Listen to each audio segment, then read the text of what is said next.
Welcome to Storm the Gates. We are the official podcast of the Mid-Texas Conference of the Global Methodist Church. My name is Jason Nix, and I'm here with... My name's Haley Schatz. And I'm Shay Ryenga.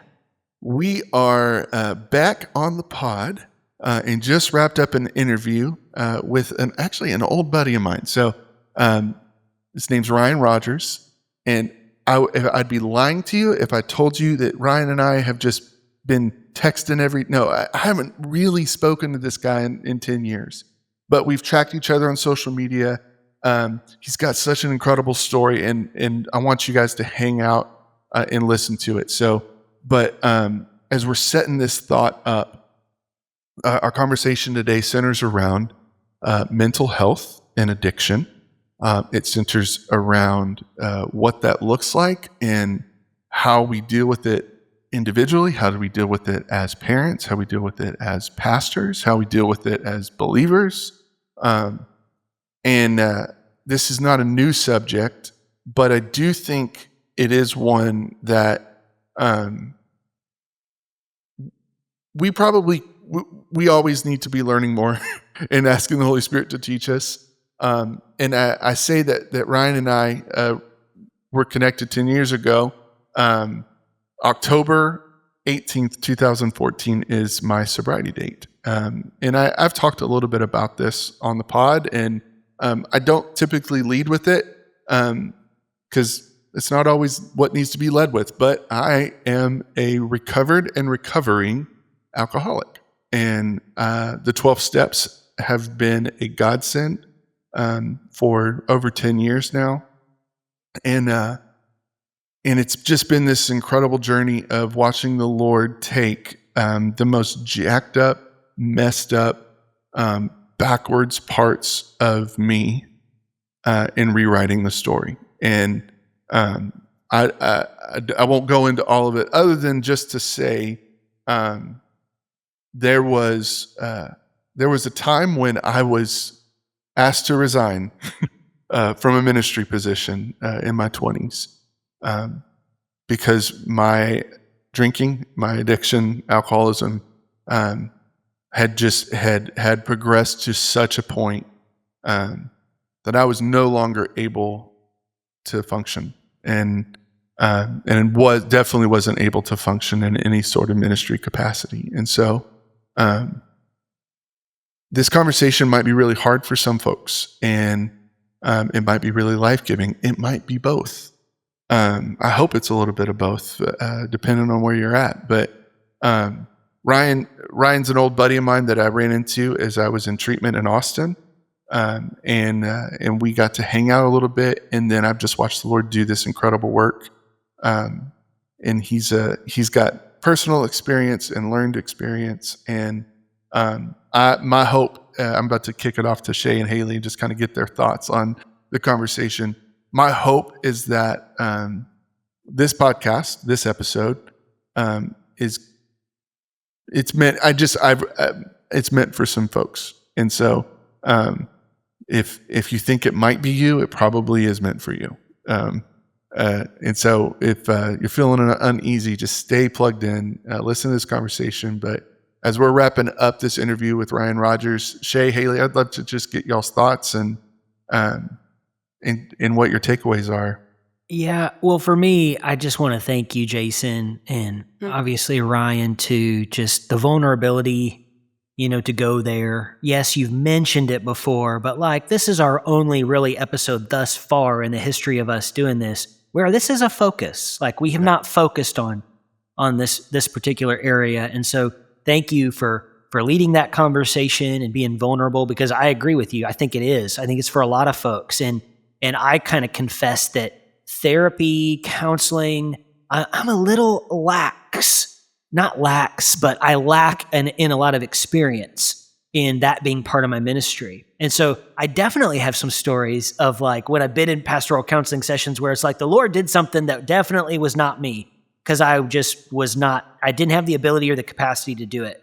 And I'm thankful for God. But I was listening in and just really appreciative of the way he shared just so much transformation. So for me, what stood out there at the end as I'm reflecting on it was how repulsed he talks about how he, in his years as an atheist, was just repelled from God, from church, from Christianity in general. And then there at the end, he's like, man, church is home. It's community. Like, I love to lead Bible study. And so It's just I just, sweat. Yeah. I mean, Yeah, and I really enjoyed just the topic of what role, if there is one, it with the church, with these things that we're going through. Like, as pastors, I've referred people to counseling before. I've received counseling myself, and so I was really intrigued on what his thoughts were, and I was just amazed that he had many years of experience of the 12 steps of different therapy and counseling, but he talks about how it wasn't until he encountered Jesus that things really began to change in his life. And it's just a reminder that our God is big enough and powerful enough to heal us from those things. And so in this conversation, he shares his story of, as Shay said, being totally repulsed of Jesus and to knowing Jesus as his healer. And it is such a powerful story. Yeah. So we'll just get to Ryan and let him kind of talk through it. And I would just say there is just no way for there to be a prescriptive rubber stamp. This is what you got to do. As we're talking through this, I love what also he shared about like failing towards in pursuit of Jesus as opposed to just failing. yeah. And like if you're struggling with mental health or addiction, and it feels like a dead end, please listen to this conversation. Please be renewed and to have some hope reinstated into your heart, and know that sometimes the journey is quite long, and sometimes it's short, but sometimes it can feel forever. It can feel really hopeless. But my prayer and our prayer for all of you guys listening and watching is that the Lord will stir something as needed, and that maybe you'll make a phone call today. Maybe you'll reach out to somebody today. Maybe you'll raise your hand and say, "Hey, I need help with this," or my husband, my wife, my kid, whatever it is. And you'll just trust that, man, God can work miracles in the face of overwhelming pain and hurt and odds. And so enjoy this conversation with Ryan, and we'll talk to you after. No, we won't. Hold on. We're going to have to edit that. It's all good. Enjoy this conversation with Ryan.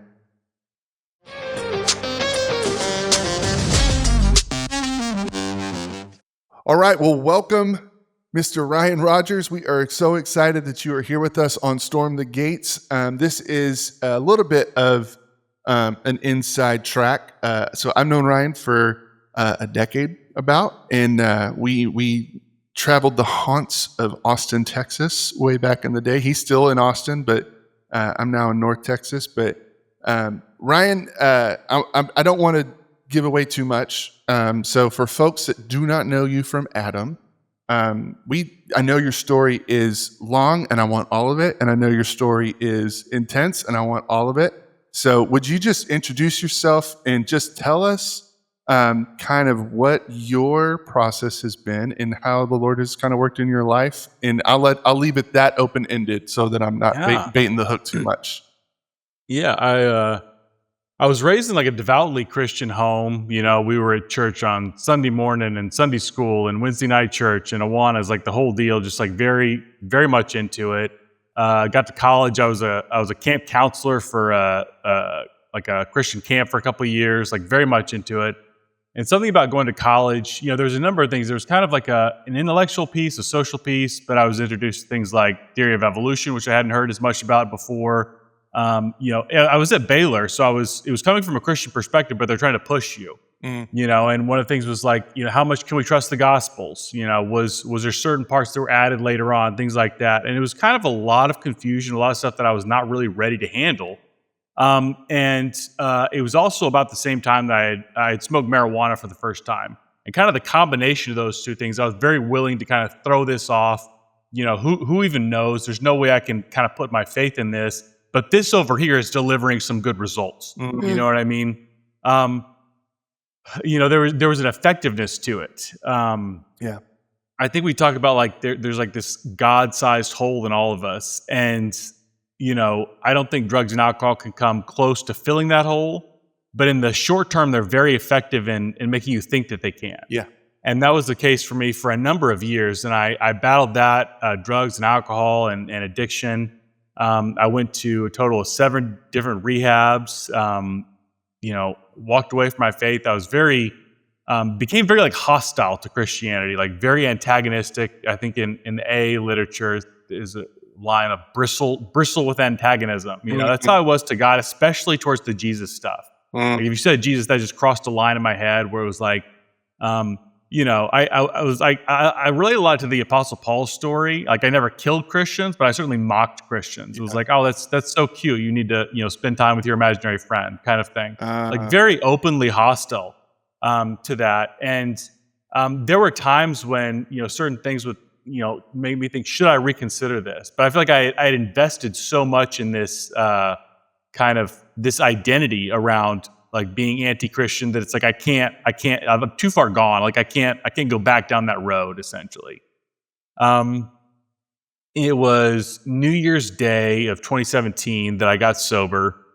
I came out of a hotel room filled with drugs and alcohol and left that behind, and started my life of sobriety. 12 steps were a big part of my journey, and I'm very grateful for the 12 steps and medication and therapy. I'm not going to bash any of that. I think all that stuff has its place, has its usefulness.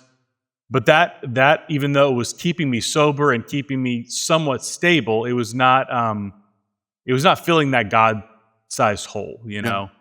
And I also, starting in 2014, I got diagnosed with bipolar disorder, and it was a pretty nasty case of bipolar disorder. Like at its worst. So if you have 4 complete manic and depressive cycles in a year, that's considered rapid cycling, and I was having about 50 cycles in a year. So I was exhausted. Like it was like constantly being on a roller coaster. It was just it was horrible. I couldn't hold a job. I couldn't really do anything. I was pretty much like not functional. I had at one point I was like on scholarship in the honors college at Baylor, and now I'm having a boss tell me you need to go on disability because you'll probably never hold down a job. Wow. And this was like a couple years sober too, so I couldn't blame it on the drugs and alcohol. I was a dysfunctional, broken human being. That's kind of what it was. And I was able to go back and start finishing up. I finished my bachelor's degree in psychology. I graduated May of 2022, and that spring semester, I had I think 4 different pretty serious manic episodes to the point where I didn't graduate. Like it was like the last 24 hours where I wrote like a massive research paper and studied for finals and passed all my finals. But I was like flying by the seat of my pants. I was sober, and life is somewhat progressing. But it's like, I can't keep doing this. Like I felt, like it's just like bipolar is just exhausting. It's like an exhausting roller coaster that you feel like you can't get off of. And I remember like the summer of 2022, I went home to visit my family, and my dad said, I want you to check out this new show with me. He said, it's called The Chosen. So, I'm trying not to get emotional when I talk about this. The first episode is Jesus healing Mary Magdalene. And it's like so powerful to me because you read it in the Bible and you say like she had 7 demons or something, and like that demon possession that's very unrelatable. I don't know what that's like, Yeah. But you see her and she's sitting at a bar and she's hitting her head. Like something's not right in here. And I have to take a drink because something's not right in here. Sorry. Yeah. And Jesus healed Mary Magdalene on the show. And I was like, wow, I want that. Like, I want that kind of healing. And And I thought, this is like dumb. Like me crying right now is dumb because No. it's a television show. It's a fictional thing. This is like a Hollywood production. Everything. Yeah. Why am I getting an emotional over some TV show? Like I'm a logical atheist. You know what I mean? Like I'm more rational than this. I shouldn't be having this kind of emotional response. So I scolded myself and kind of pushed down those feelings and everything. Try not to let that come back up. And then it was August 25th of 2022. It was like my first week of grad school. And I've been working on a family history book with my Aunt Becky. And this is kind of a little side note. Come but on. There was two of my ancestors that I had traced my mom's side and my dad's side, both back to the 1500s in the Protestant Reformation. And one of the guys on my dad's side, John Rogers, had worked with William Tyndale to translate the Bible into English. Yeah. So it's like a really cool story. Tyndale was burned at the stake. Then John Rogers finished the project. And then he was burned at the stake. And 5 days later, one of my mom's ancestors, whose name was Dr. Roland Taylor, was also burned at the stake. He was one of the first pastors to preach the Bible in English. Wow. So on my dad's side, they're like translating the Bible into English. On my mom's side, they're preaching the Bible in English. Like some of the first people to do that. And it was like so cool. But I'm reading through this story, and there's this martyr historian named John Fox, which is where I got a lot of the information. And first of all, they're willing to die for if they could have recanted and like not died, which just like seems absurd to me. Like I don't believe in anything that much. There's nothing in the world that I believe in that much. So like this is already confusing me. It's very perplexing.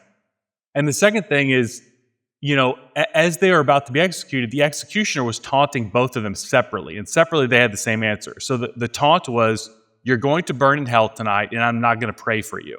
And both of them separately said, "Well, I'm going to be praying for you."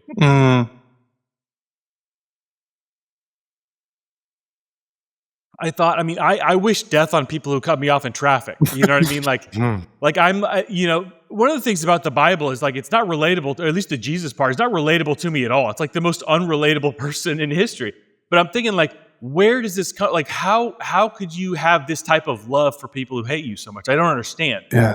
And, I realized where it came from. It came from somebody who prayed for his executioner, Wow. And it was like, I had people say like, when did you choose to follow Jesus? And it seems like an odd question to me. Like it didn't feel like a choice. It feels like God made himself like abundantly known to me. And like, it's to me, like when I hear that question, it's like saying, when did you choose to believe the sun is out? It's like, I didn't choose to believe the sun. Like it's so bright, I can't look at it. You know what I mean? That's how I feel about that question of choosing to believe in God. But I recognize that's not everybody's journey, but that's my journey. Brother, I'm reminded of the quote. I think it's a C.S. Lewis quote where it says, "I believe in the sun not only because I can see it, but through it I can see everything else." Yeah. Haley, do you have a question?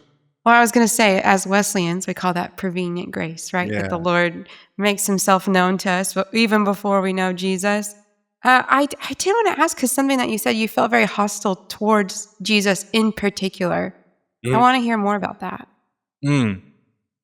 Gosh, that's I'm not sure I can explain it in logical terms, but if you were to tell me, like, I was very, I guess I was an atheist for most of this time. Part of the time I was a practicing Buddhist, a Taoist at one point. I dabbled in a lot of New Age stuff, some Native American stuff. My dad recently told me, he said, your religion was ABC, anything but Christ. I don't know what it was, because for some reason you could say something, if it came from another religion, it's like, oh, well, maybe, okay. But if it came from Christianity, it's like, definitely not. Yeah. I don't know, like, there was no like logical reason. It was just like an emotional gut reaction, like a visceral. I think, a big part of it was like my deconversion corresponded like almost directly with my ascending drug use. Mm-hmm. And so I think there's like this shame in me of like I turned my back on God. He probably doesn't want anything to do with me, if that makes sense. Yeah. So I got sober October 18th, 2014. But I started. I knew that there was a problem 3 years prior. And my dad. I love that your dad's part of your story. My dad pre-read the big book of Alcoholics Anonymous, and handed it to me, and he said, "Hey, I think you need to read this." And he said, "But there's a chapter in there called We Agnostics. You can skip that part." And he didn't understand it, and I've told him this story too. And it was probably the chapter I needed to read the most. It's about dealing with our preconceived notions and our biases and the things that block us from a God who wants us to be healthy and who, I mean, essentially without using the language, because the language is very intentional in that recovery, in the 12-step program, but God loves you so much. Yeah. And it's just trying to create space. But man, I love that was part of your story and part of your journey. And I'm curious, just if you can kind of maybe fill in the gaps, because you still work in the treatment recovery industry. So I went back to grad school to get my clinical mental health counseling master's degree. So LPC, licensed professional counselor, and I'm finishing my internship now. Great. And I'm working addiction rehab to get those hours. I love it, man. So as a believer who once mocked Christians, as a man who has lived this recovery life, I'm just super curious. What was that process like coming back to faith? Once the blinders were removed, right? And it's God's just come. How did it feel going back into a church for the first time? Yeah, I mean, so two things. One, I try to get a lot of other people in recovery to come to church with me, and they'll say things like, "Oh, I'll burst into flames if I go through those doors." That kind of mentality. And I used to feel like that too, until I feel like I read the Bible with new eyes now, and I'm like, every character is like me except for one. You know what I mean? They're all like that. They all are, kind of that prodigal story of there's nobody perfect in there. And another thing that I've kind of realized is, there's a lot of examples of this, but I'm thinking of in my men's Bible study, we've gone through Samson, King David, King Solomon. I'm thinking of Simon Peter, where they have this experience where God reveals himself to them, and then they choose to turn their back on him, right? Simon Peter denies Jesus 3 times. Samson goes out and marries outside of the Israelites. King David has the affair and murder. King Solomon is building temples to other gods in the middle of Jerusalem. I just read that a few weeks ago. I was like, no way. But it seems crazy, and to realize and this is kind of personal for me, but my first 1.5 to 2 years of being a Christian, I've had these incredible experiences being in the presence of God. And one of the big things that I feel like God has healed me of is bipolar disorder. For 3 years now, or more than 3 years, I haven't had any clinically significant episodes. I was completely debilitated. And I feel like I've experienced his healing. But one of the things that's hard for me to trust on is my moods. And so I regulate my moods with different things. And for the first probably 1.5 years or so of being a Christian again, my big ways to regulate my moods, a common pattern would be something like this, where I would feel some uncomfortable feeling that I don't want to feel. I would go watch pornography. I would feel guilt and shame over watching pornography. I would binge eat. I would feel guilt and shame over binge eating. Then I'd go to the gas station and buy a nicotine vape, and just kind of feel this world of shame. You say Simon Peter, he saw 3 years worth of miracles that Jesus did. Who in the world would deny him? And it's that's how I'm living my life right now. Dude, it's good. Ryan, you mentioned, the Chosen episode in Mary Magdalene, and I resonate with what you were saying in terms of I think I'm caught up on the Chosen, and that's probably still my favorite episode, the first one. You don't even see Jesus till the very end of the episode. And you mentioned something like not being able to identify fully in the strangeness of how emotional you were watching it, because like the demonic possession, and you didn't really sense a familiarity with that experience. Going through all that you've been through to this point, thinking of like Ephesians 6:12 and on, like our battle's not against flesh and blood, but against like spiritual evil.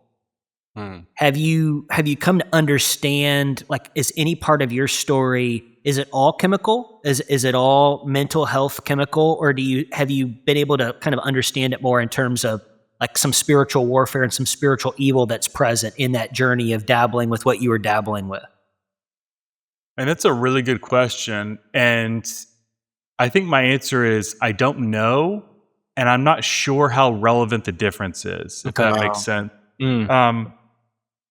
If you think of like the enemy's goal is to kill, steal, and destroy, right?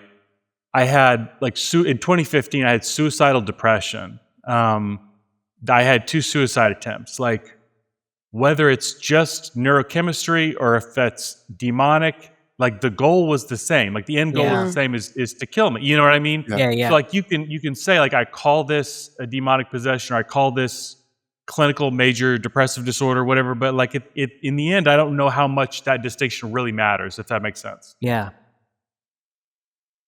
What would you say? I mean, you're talking to 3 pastors right now, who are, the phone rings and it's moms and dads and husbands and wives, and that, their loved one is in the middle of that, whether it's addiction or mental health crisis. I mean, how would you coach us to, what's first steps? Like, what would you do first? Like, how do you know when, like, hey, we need to absolutely anoint and pray for healing and believe God to restore all things? And when do you know to call a psychiatrist, or when do you know to call, like, I know it's probably different, it's case by case, but like for people that maybe don't have any experience with that, like, what would you kind of say are some good guidelines for pastoring, or even just, if a family member is hearing this, like what are the steps that you would kind of recommend? Because you live in both worlds in a very real way. Yeah. The way I would explain it, like how I conceptualize it, there's like different layers to what it means to be human. So like the most surface level is like the body, our physical body. And then below that is like our mind, our cognition, our thoughts. Below that is like our emotions and feelings. And then below that is the spirit. So I think it's good. I mean, the whole point, like from a 12-step, is like the entire psychic change, the spiritual experience. That's really good. But I think like where your physical body is also matters, like what your thought process is. That's CBT, cognitive behavioral therapy. Your thoughts, your behaviors. That's kind of that more surface level. So I think you have to hit every layer along the way. One of the things I love about my church is they talk about all those different layers, as opposed to just like, if you have schizophrenia, just pray that it goes away. Like I have no doubt whatsoever that God could do that, but I don't know that's how he wants to solve that problem, if that makes sense. Yeah. So I think it was 2 weeks ago, my pastor was talking about Elijah. So Elijah prays this prayer. First of all, he's talking mad trash to the prophets of Baal. He's just like talking smack. And then he like asks God to call down fire from heaven. So it's like this very spiritual, miraculous thing. But like then he runs off into the wilderness. And like there's this other part of it where like God tells him, go take a nap and then eat this hot meal, right? That's also a spiritual act to take care of yourself. That's good. And I think as someone with bipolar disorder, like yes, prayer is crucial, but also getting a good night's sleep is very crucial if you have bipolar disorder. Like you can't, with me, like my nutrition, eating regular, consistent, healthy meals is big. Getting good exercise is big. Move the body in the way that God intended the body to move. Those are all part of the equation, I guess. Man. I would love to know that journey for you of knowing Jesus as your healer, because that's what you said. Jesus healed you of bipolar. Was it the 12 steps? Was it therapy? What was that? Was it praying or all of it? What was that process? So, gosh, there were other things along the way. I've been on medication for a decade. I had probably a decade of therapy, probably 15 years worth of 12-step stuff, and those things were helpful in a certain way. I think those things were helpful to get me sober for sure, and they helped get me stabilized enough. But I was definitely not thriving. I think if I look at the timeline, that giving my life to Jesus is completely where things deviated. And again, I'm not anti-therapy. I'm about to be a licensed therapist here in December. So like I'm very pro therapy. I think medication's a good thing. I think the 12 steps are a good thing. I lead an addiction recovery group. So I'm pro all those things. But to me, like, I'll say something like this. Therapy became more meaningful after Jesus was the center of my life. Wow. I started picking up sponsees in 12-step after Jesus became the center of my life because that heart gave me the passion to pursue that, right? So it's like, yeah, these other things are valuable, but I feel like having Jesus as the center motivates and animates and illuminates all that in a way that it wasn't like that before, if that makes any sense. Yeah. Man. I'm sitting here and I'm going, these are the realities of life. And I always roll my eyes a little bit. I love that you've referenced so many scripture references, because this is the plight of a fallen humanity. I mean, this is the result of the garden. This is the result of being separated from our original created design, which was to be in communion with God. Sin separated that, and the comment that I roll my eyes at is, things are worse now than they've ever been, and I'm like, I don't know if they are, if we're just, we have cell phones that'll tell us more bad things than like other generations before. Yeah. But I mean, living,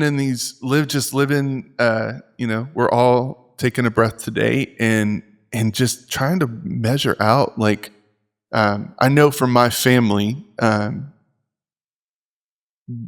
that by the time I got to where I got, I think hopeless was a very accurate word for them. And my dad's a licensed Christian counselor and a pastor, and it was not a lack of faith.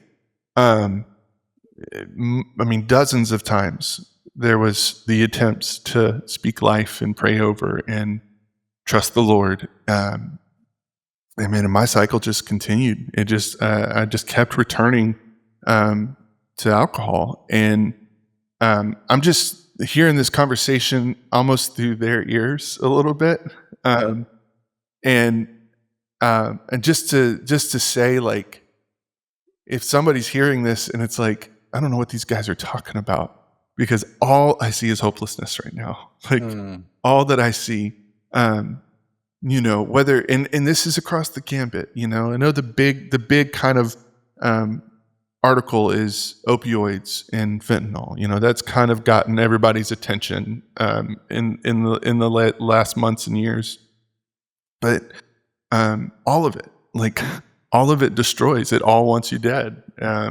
Pornography wants you dead. And I'm just kind of hearing it there. It's just like, man, that I remember the days where it was like hopelessness was the definition of looking into the future.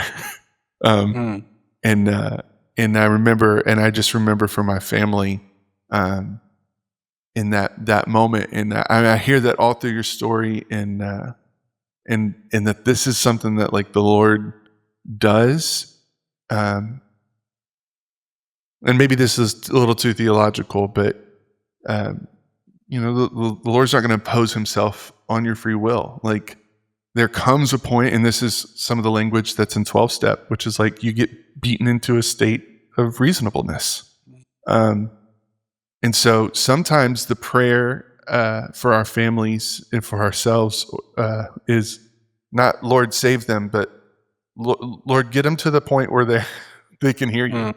Like, get them to the point of desperation where there can be a full change of heart and mind and body. And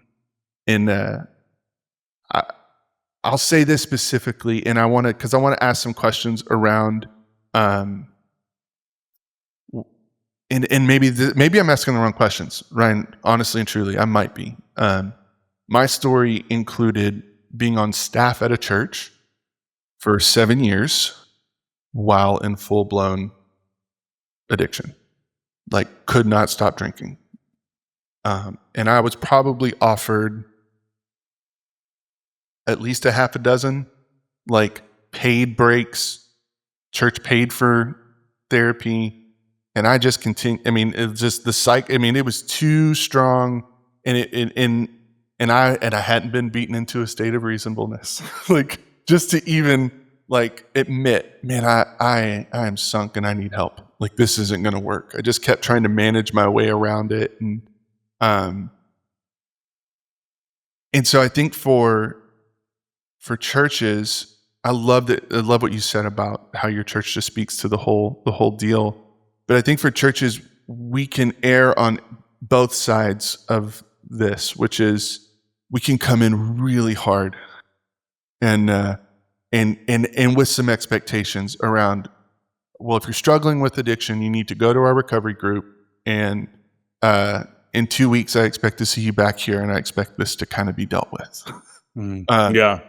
Or we kind of just we soften the whole the whole consequences and reality of the destruction that's taking place in people's lives, and we call it grace. I'm wondering, one, if you've seen any of that, and two, I'm wondering, like, maybe to ask the same question I've asked before, and if it's the wrong question, just tell me. Like, at what point is it like enough is enough, and this is gonna take some hard truth and some saying no to this disease that's killing my loved one or killing my spouse. I've watched this for too long. In recovery world, we call it enabling. Like, I'm no longer going to enable this.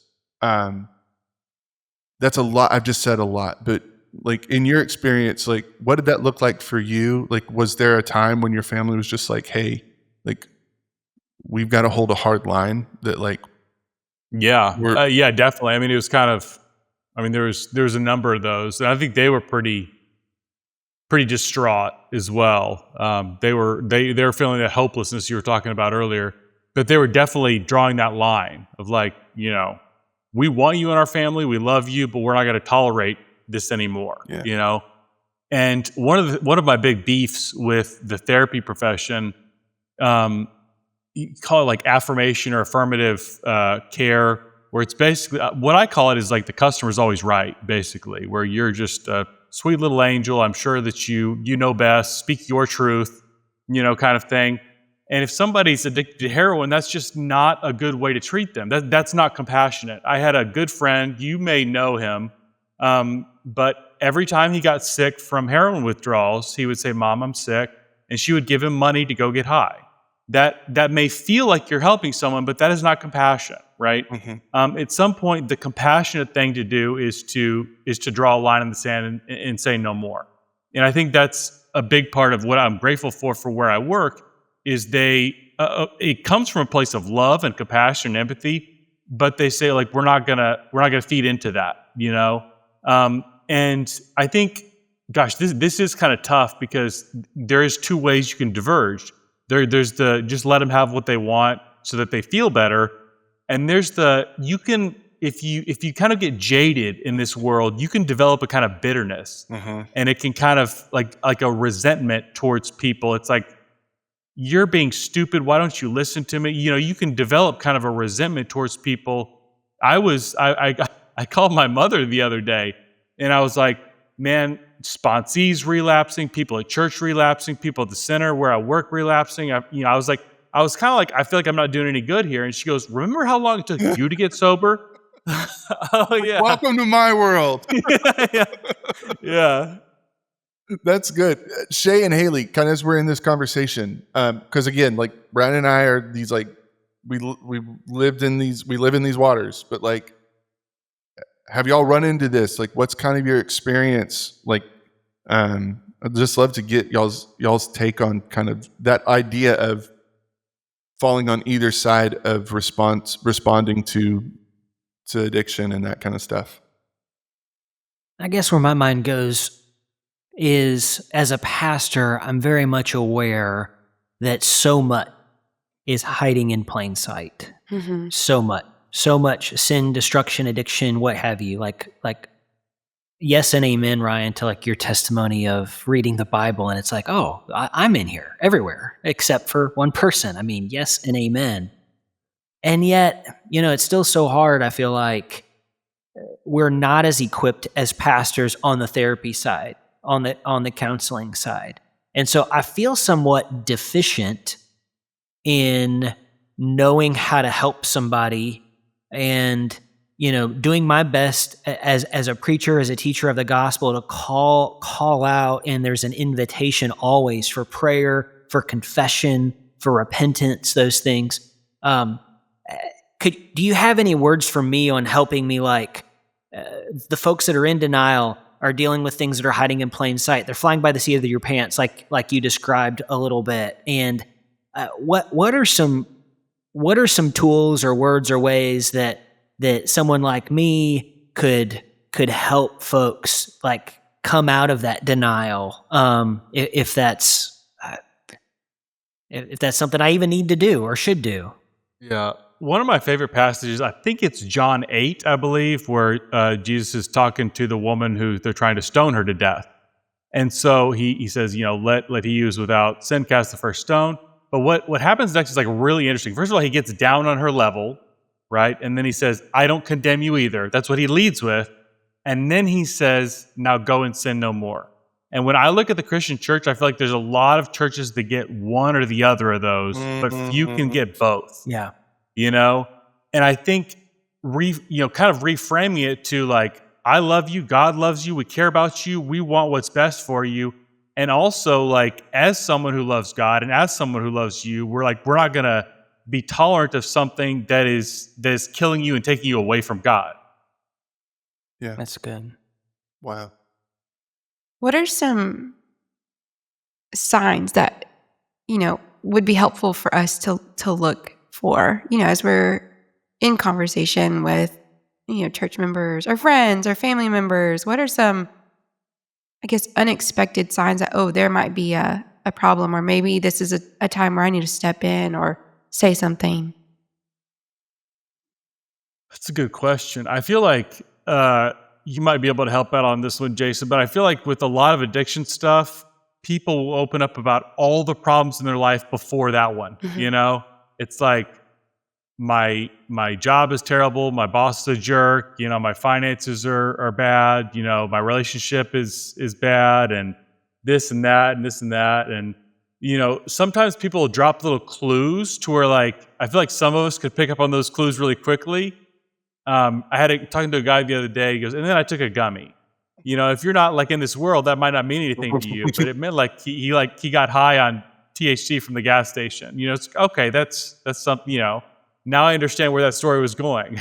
Yeah. But a lot of these people are probably not going to lead with that. And the reason I don't think a lot of them are trying to be dishonest. I think the way they view it consciously or subconsciously is like, there's all these problems in my life. There's these problems in my brain with my mental health. And this stuff over here is the medicine that's taking care of that, right? I don't want you to take care of what kind of a crazy person would take care of the only thing that actually is working in my life? That's how they would view it. Yeah. The only time I have peace is when I engage in this activity, or I take that substance, or I, just whatever it is. And they'll give you the list of like the 40 other things that are really the problem. And it's my spouse, it's my kids, it's my job, it's my commute, it's my car. I mean, the list, it's the IRS. I mean, it's just, the list is just never ends. And then you're like, well, all of those things get worse when you take a drink. All those things get worse when you engage in this destructive behavior. Is that maybe the problem? No, that's not the problem. That's the only time that I actually have any peace. This is something that I feel like is so crucial to understand. I feel like it applies to other issues, but it applies to addiction so powerfully. And it's this, like when I grew up, everybody hears drugs are bad. Drugs are bad for you. And the first time I used drugs, it's like the best feeling I've ever had in my life.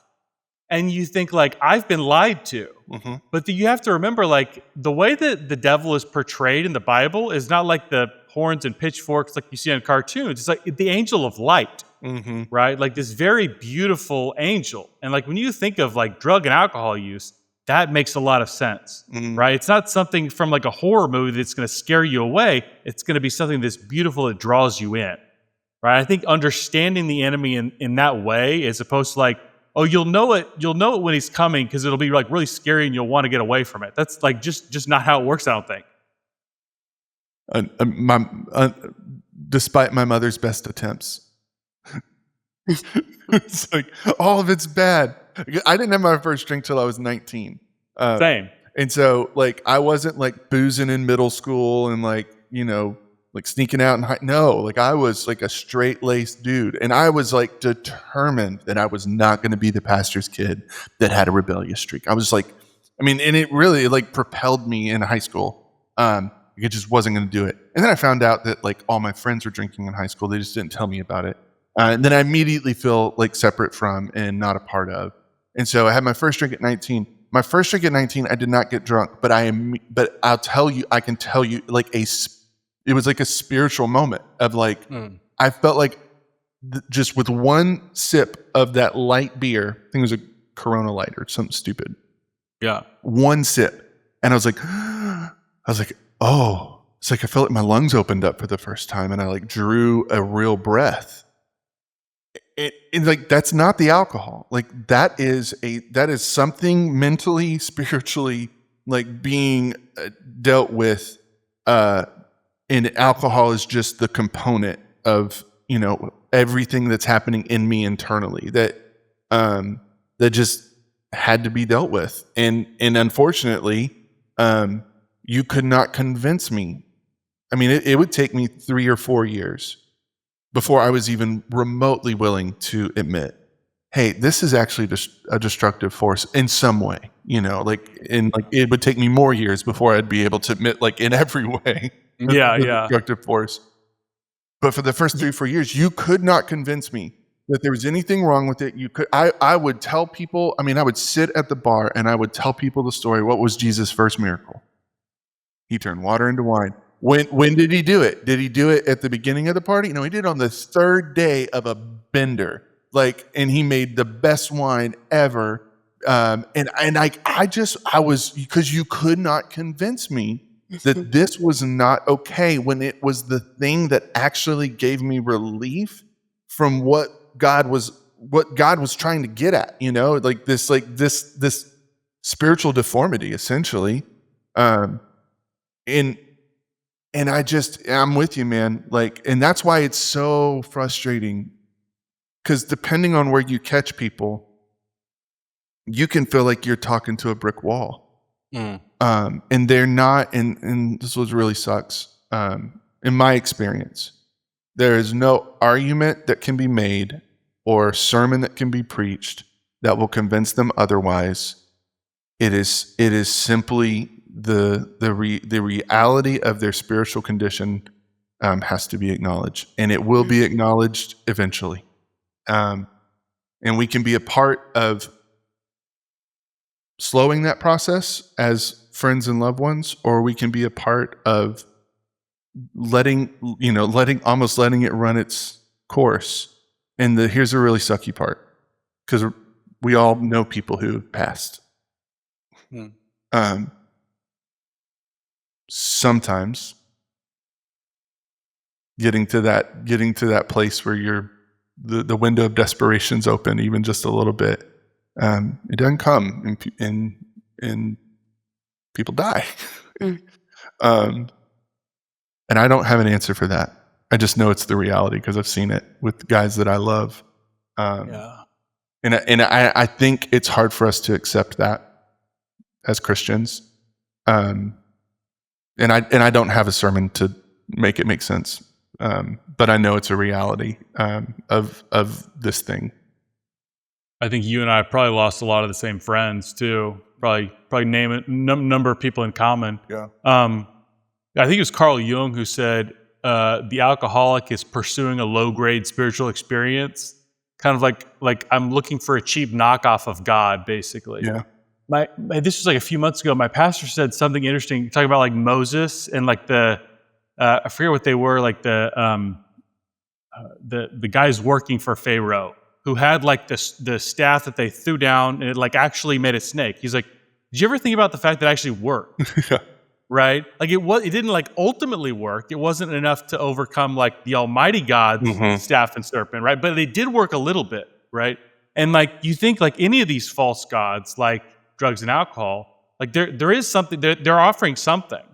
If you look at like Marduk, the ancient Babylonian god, like the way you would worship him is to get drunk and go be with temple prostitutes and things like that. Like that's how people worship a lot of those ancient gods. Like there was something to it other than just like a statue. Like if that's all you're imagining, like when you read the Bible, like that's the dumbest religion ever.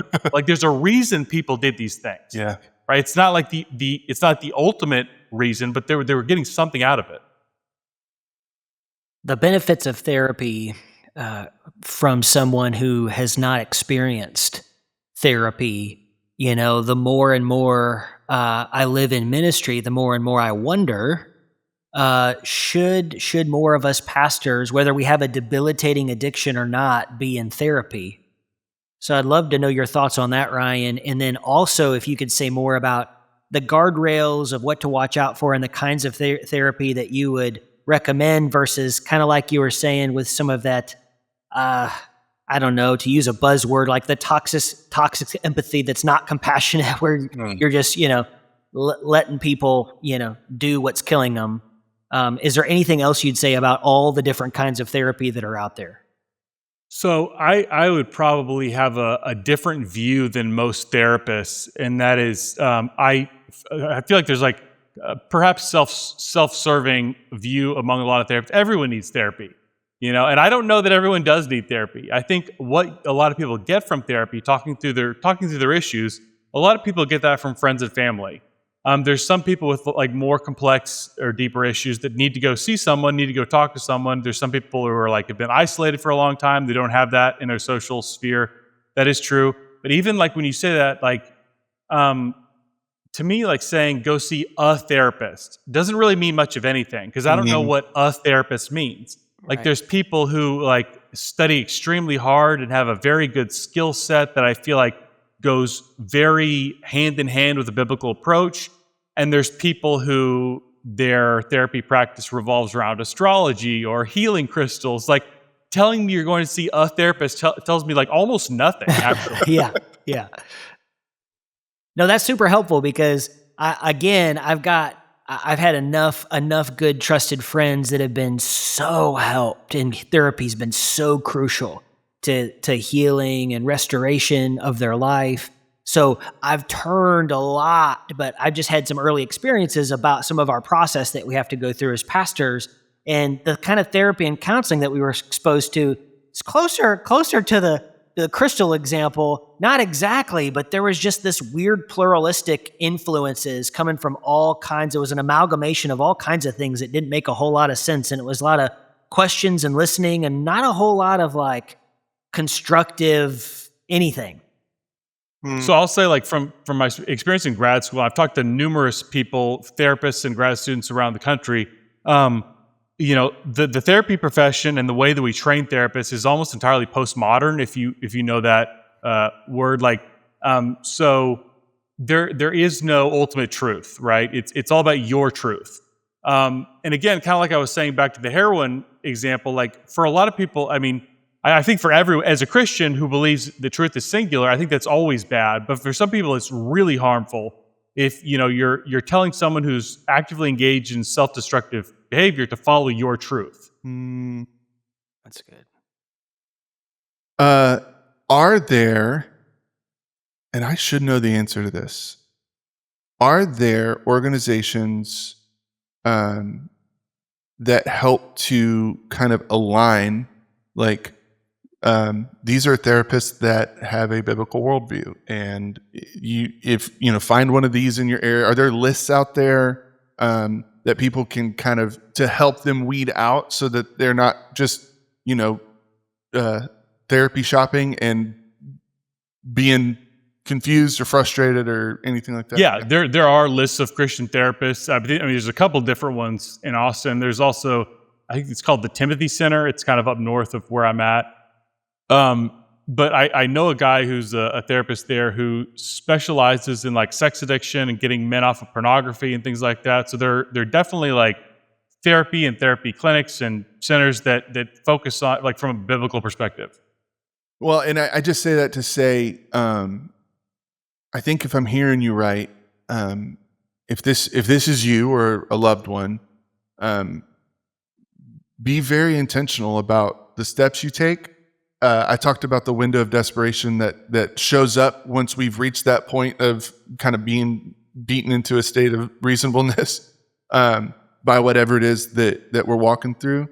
But that window closes, and if you go and you plug in with somebody and they're not able to hold to, like, that there is an absolute truth. There is there is a God. There is sin is real. There are consequences to it, and the chemical makeup of your brain and how you're treating your body and what sleep you're getting. Like those two things have to be held in tension. And so, because I've been to therapists who basically just said, if you pray more, then it'll all work out. And I respectfully disagree, even though I fully believe in the power of prayer. That God has always shown us that He is asking for us to obediently take steps. That this is not just kind of like a one, all right, I prayed it and now we're good. But no, there's steps of discipline. There's steps of discipleship. There's steps of healing. And he never, at least in my story, he didn't ask me to be like rock star Christian, like super spiritual guru on day 31. Like, yeah, that day 31 was about, can you wake up this morning and go get a cup of coffee and do what's asked of you? It was super simple. And so, like, just understanding that, like, finding the people that can live in those tensions, and like your church, Ryan, that you mentioned, like, we'll just be honest about the full picture of what it is that's being dealt with, because it is physical, it is mental, it is spiritual, it is emotional,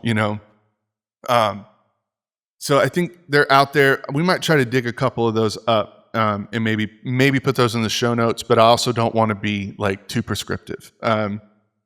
If this is you're hearing this, then do some digging and trust the Holy Spirit to kind of guide you. But I always tell this to people: the one option you don't have is to do nothing.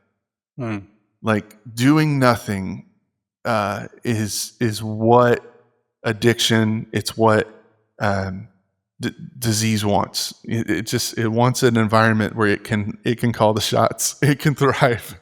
And so I don't know if that's encouragement or correction, but I want to leave that with folks a little bit. So Shay, Haley, I don't want any other questions popping up as we're kind of coming close to the end of our time, but I want to make sure we kind of get all of our thoughts out here. Ryan, you mentioned just in part of the journey, the importance of your church. You mentioned your pastor a bunch, and just, can you say a little bit about, this latter part of your story as you've been dealing with recovery? You're going through, almost with a license in therapy yourself. what's the flip side? Obviously we've talked a lot about the medications and the therapy and the importance of that. What could you say a little bit more about what it's been like to just and how healing it's been to be in God's presence and that participation in community and God's presence throughout this latter part of the journey? I mean, a big thing for me is like, there's a number of things that came up just now. The first thing that came up is like right after I had kind of this powerful experience coming back to God, immediately what came to mind is the parable from the book of Matthew about the seeds. And I'm like, I need to plant some roots right now or I'm going to get scattered, you know? And there's a lot in the last 3 years, there's a lot of things that would have scattered me, but I joined a church with my brother. You know, I joined 2 different small groups. I led one of them. I started volunteering at church, and it's my home now. You know, it's like that's my family when I go there. You know, and I love spending time there. I'm very close personally with all 3 of my pastors. You know, I know them, they know me. Like I think that dynamic really helps. And the other thing is kind of in the vein of remembering that I'm never going to be perfect. I've been thinking a lot about Simon Peter lately. And like, I feel like he gets kind of dumped on unfairly a little bit in church too much. But like, you always hear the stuff you hear about, like Jesus literally calls him Satan at one point. Right. He loses faith while standing on the Sea of Galilee and falls in the water. And then he denies Jesus 3 times. There's probably other stuff too. But like when Jesus calls him Satan, he's trying to save Jesus. His heart is with, even though he's not following the plan correctly, his heart is with Jesus. And then when he's like loses faith on the Sea of Galilee, there's 11 dudes still in the boat. He's the only one who got out of the boat. And then when Peter denied Jesus 3 times, in the book of Luke, it says like Simon Peter followed from a distance. It doesn't say the others because they all scattered, like went to safety. Like he's the only one who followed Jesus. And so like where I want to be in my walk is like understanding I'm going to make mistakes. You know, I make mistakes all the time. Can I make mistakes like Simon Peter while relentlessly pursuing Jesus? Oh, that's good. Wow. Thank you. Come on, dude. All right. Bro, it is so good to see you and to hear all this. Good to see you too. Like, because again, like we were kind of, you know, we were in the same circles, and I think there was even a point we were living at the sober living apartments together. Yeah. But like, I didn't even know, I knew some of your story, but I didn't know the full extent. And then again, I knew, last I had really checked, you were firmly atheist and making fun of Christians.